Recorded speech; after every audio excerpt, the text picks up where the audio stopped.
8 seconds. That's all it takes to unravel destiny. Imagine the galaxy where a single truth never came to pass. Emperor Palpatine had no children, no secret heir, no bloodline to carry his darkness.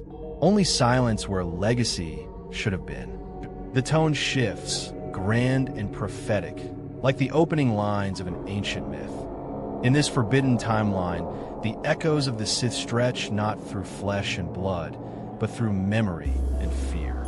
The Emperor's shadow lingers like smoke, clinging to the ruins of war, haunting systems that whisper his name as a curse. Without an heir, his power does not fade. It mutates, becoming legend, becoming myth. Heroes rise not to confront a dynasty, but to confront the very idea of tyranny itself. This is not the story you were told. It is the fracture in the galaxy's destiny, the secret path of what could have been. Where Rey's fate is rewritten, where Kylo Ren's rise takes a darker shape, and where the balance of the Force trembles on a knife's edge. What if Palpatine never had children? Tonight, we step into that shadow. Let's start with the biggest question. If Emperor Palpatine never had children, would his shadow still stretch across the galaxy after his death? The answer is absolutely yes, but in a very different way. See, Palpatine wasn't just a Sith Lord. He was the master architect of control, manipulation, and fear. Even without a child to carry on his bloodline, his systems of power, the Empire, the Sith teachings, and his contingency plans would still shape the galaxy for decades. Remember, Palpatine was always 10 steps ahead. Operation Cinder, for example, showed that he designed the Empire to thrive or burn based on his own will, not because of who came after him. Without an heir, Palpatine's name might become more of a chilling legend than a literal bloodline. Think about it. Instead of Rey being revealed as his granddaughter, she might have been introduced as just another scavenger on Jakku, someone who rose entirely on her own merits. Palpatine's presence would then exist in whispers, in broken star systems that still feared his memory. Imagine the First Order invoking his name like a ghost story. Remember the Emperor. His vision must continue. But here's where it gets interesting. Palpatine's obsession with immortality becomes even more critical in this version of the story. If he never had children, cloning himself, or seeking eternal life would be his only hope of keeping his empire alive. The very existence of Exegol and his fleet suggests that his plan was never about leaving a dynasty. It was about making himself eternal. So, without kids, Palpatine might have doubled down on this obsession, making the rise of Skywalker more about his own return than Rey's family drama. And let's not forget legacy in the symbolic sense. Palpatine didn't just rule through armies, he ruled through ideology. The Empire taught loyalty, fear, and order above all else. Without a descendant, his philosophy could easily become a kind of Sith religion passed down among fanatics, rather than through family lines.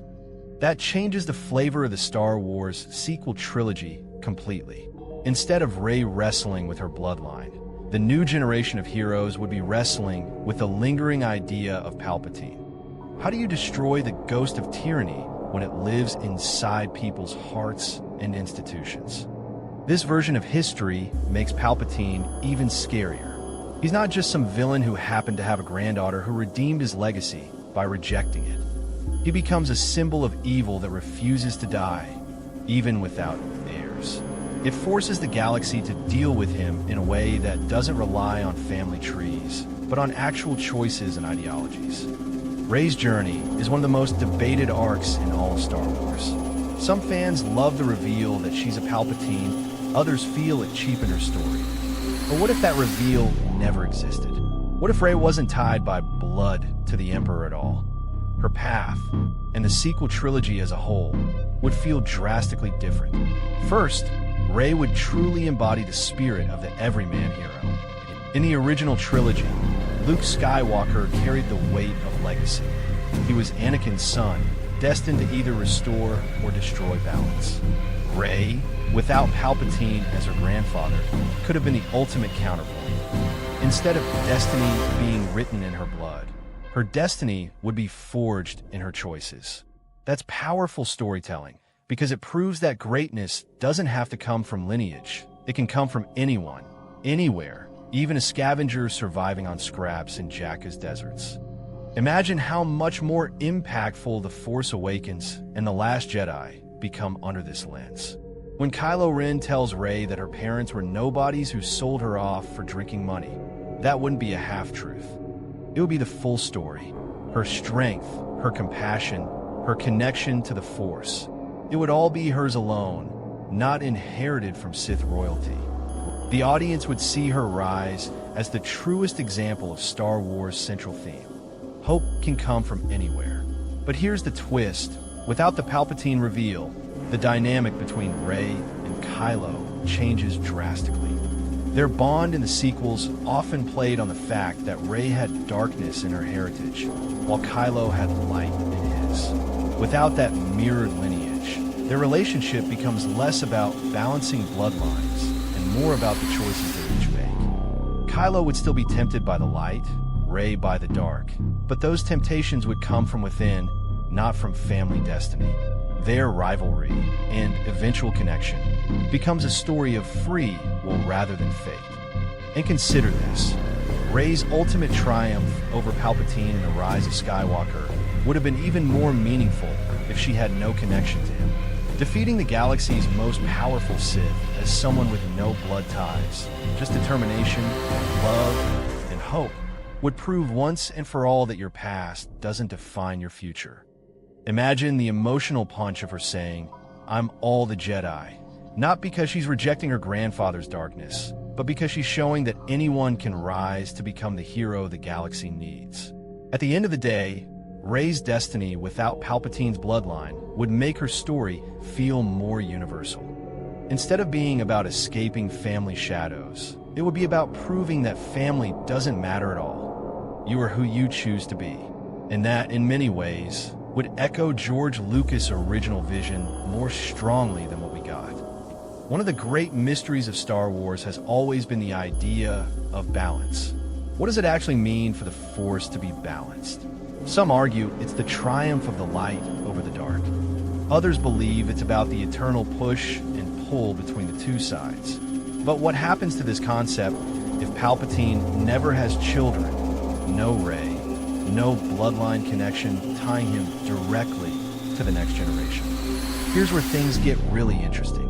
In the sequels, Rey's existence as a Palpatine created a built-in tension. She carried the dark side within her heritage but chose the light. That symbolism became central to how the Force remained balanced. Without her connection to the Emperor, the balance of the Force shifts in a very different direction. Instead of hinging on bloodlines, it becomes a question of philosophy and choice. Think of Luke Skywalker's original arc. His balance wasn't about blood. It was about choosing compassion and hope over fear and anger, despite being Anakin's son. If Rey had no ties to Palpatine, she would become a natural continuation of that theme. She would prove that balance isn't predetermined by heritage, but is something every individual must wrestle with. The Force itself would feel less like a family drama and more like a universal current flowing through anyone who's willing to listen. Now, let's look at Kylo Ren. Without Rey as Palpatine's heir, the dyad in the Force might play out differently. Their connection would still exist. Snoke and Palpatine didn't create it. After all, the Force did. But instead of their bond being framed as two heirs of opposing legacies, it would simply be the Force creating its own equilibrium. Kylo, the descendant of Skywalker, represents light corrupted by darkness. Rey, the nobody, represents darkness tempted but steadfastly choosing light. That tension doesn't rely on ancestry. It comes from pure character choices. And from a storytelling standpoint, that actually makes the Force feel more mysterious, more alive.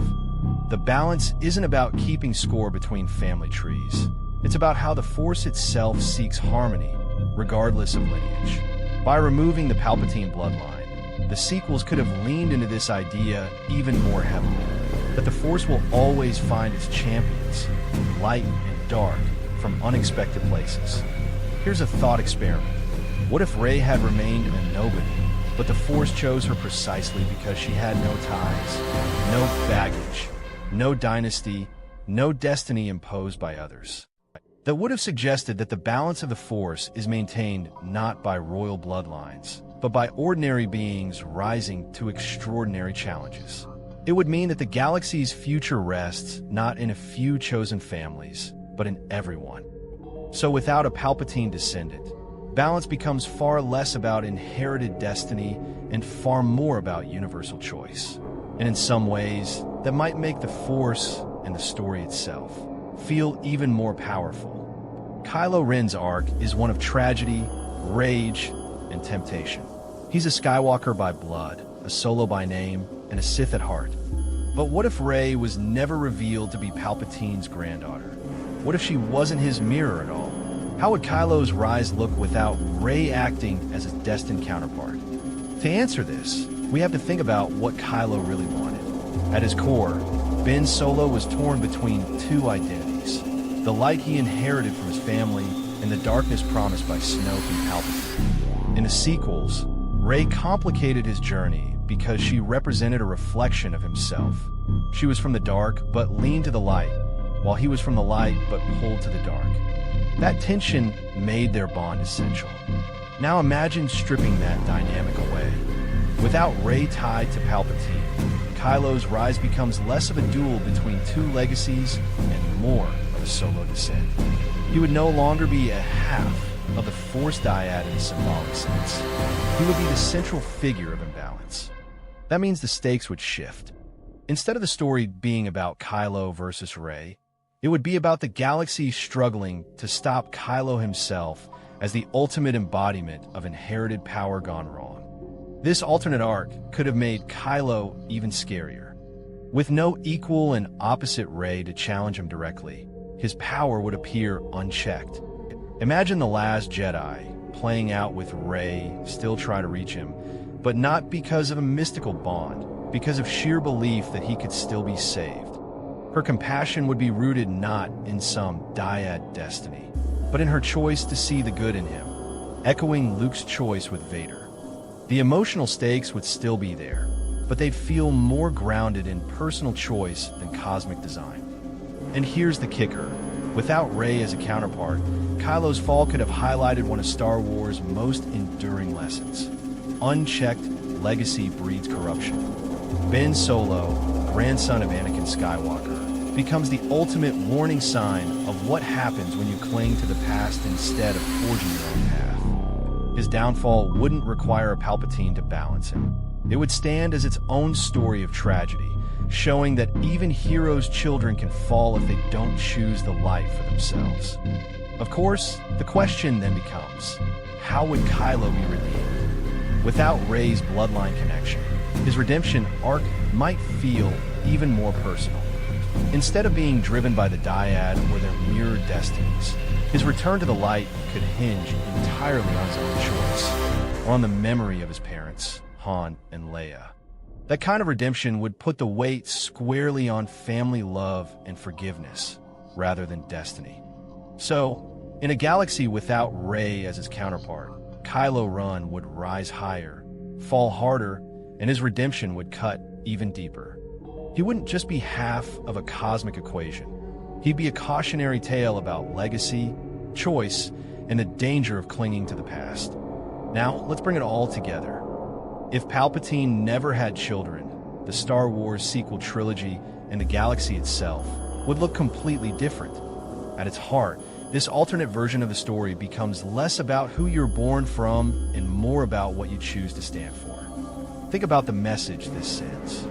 In the Saga, we know bloodlines dominate everything. The Skywalkers, the Palpatines, the Solos. Destiny feels written in DNA, but without Palpatine's descendants, the sequels shift away from that and back toward George Lucas' original intent. Star Wars isn't just about royal families. It's about ordinary people making extraordinary choices. Rey, in this version, isn't the granddaughter of ultimate evil. She's just Rey, a scavenger who chooses hope over despair. That choice, not her bloodline, makes her powerful. Kylo Ren, in contrast, is the grandson of a hero who fails because of his obsession with legacy. His choices drag him into darkness, and his eventual redemption would come not from cosmic balance, but from his decision to finally let go of the past. This dynamic paints a much clearer moral. Who you are is not defined by where you come from. It's defined by the choices you make. And the ripple effects stretch beyond these two characters. The Resistance wouldn't just be fighting the legacy of one family's dynasty. They'd be fighting a lingering ideology of fear and control. The First Order could invoke Palpatine's name like a myth, but he would be nothing more than a ghost. That makes the conflict feel more universal. The fight isn't against one bloodline, but against the very idea of tyranny itself. Now picture the ending of The Rise of Skywalker under this alternate storyline. Rey still takes the name Skywalker, but the meaning is completely different. She isn't rejecting the Palpatine name, because that tie never existed. Instead, she's choosing to honor the family that gave her hope, love, and belonging. It's not about running from the darkness of her heritage, but about embracing the light she found in others. That's a more hopeful, inclusive message for the galaxy. You don't need to be born into greatness to claim it. In many ways, a galaxy without Palpatine's bloodline is a purer version of Star Wars. It strips away the dynastic drama and leaves us with the raw truth that has always driven the saga. Good and evil are choices, not inheritances. The Force doesn't belong to one family. It belongs to everyone. And maybe, just maybe, that's the Star Wars story fans are longing